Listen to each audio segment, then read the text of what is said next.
जुड़वा ड्रामे की अगली किस्त में आप देखेंगे कि आदिल की पसंदीदगी जानकर ज़ारा परेशान हो चुकी है कि वो सारा से मोहब्बत करता है, लेकिन वो तो आदिल को पसंद करने लगी है, मोहब्बत करने लगी है।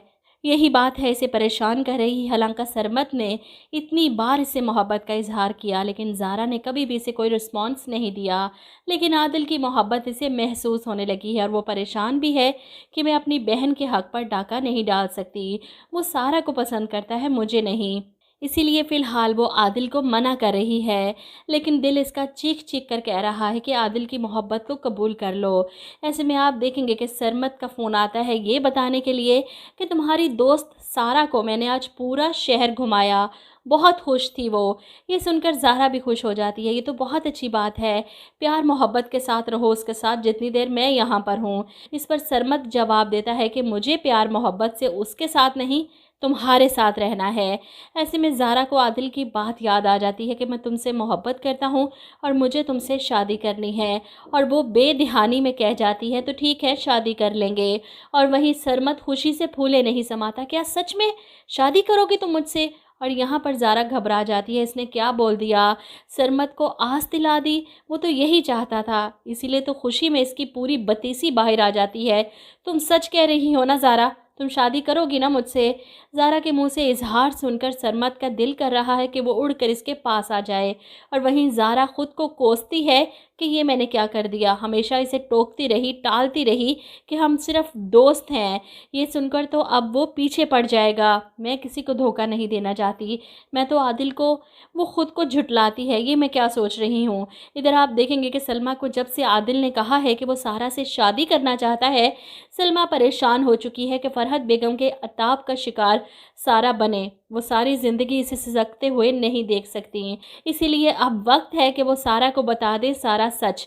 इसलिए इसे कहती हैं, मुझे तुम्हें एक बात बतानी है सारा, तुम्हारे माँ बाप को एक दूसरे से अलग करने में आदिल की माँ का हाथ है।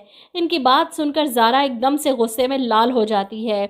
यह आप क्या कह रही हैं? और यहाँ पर सलमा बेगम इसे सारी हकीकत बताएंगी कि जो कुछ इन्होंने खुद फरहत बेगम के मुंह से सुना था, किस तरह इन्होंने तुम्हारी माँ को डरा धमका कर यहाँ से भगा दिया था।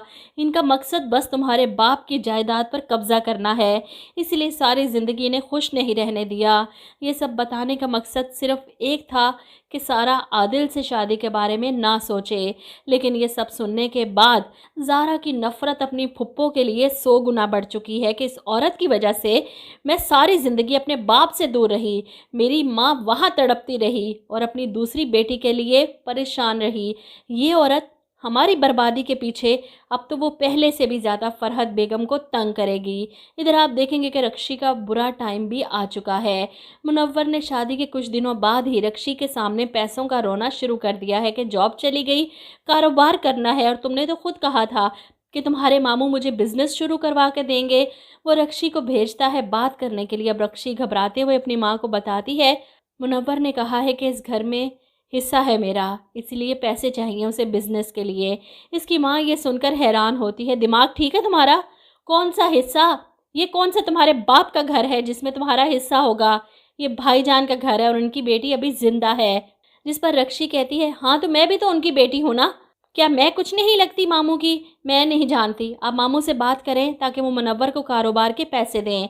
ये तो अभी शुरुआत है, मुनव्वर प्यार मोहब्बत में रक्षी को कैसे लूटेगा इसे पता भी नहीं चलेगा, और माँ पीटती रह जाएगी। अपने भाईजान को भी कुछ नहीं कह सकती क्योंकि इन्होंने तो इनकार किया था इस रिश्ते के लिए, लेकिन ये रक्षी ही थी जिसने आगे बढ़कर शादी की जिद की थी। अब अगर भाईजान से कोई बात करती हैं फरहत बेगम तो वो ताने तो दे सकते हैं, लेकिन कभी रक्षी के लिए एक पैसा भी नहीं देंगे।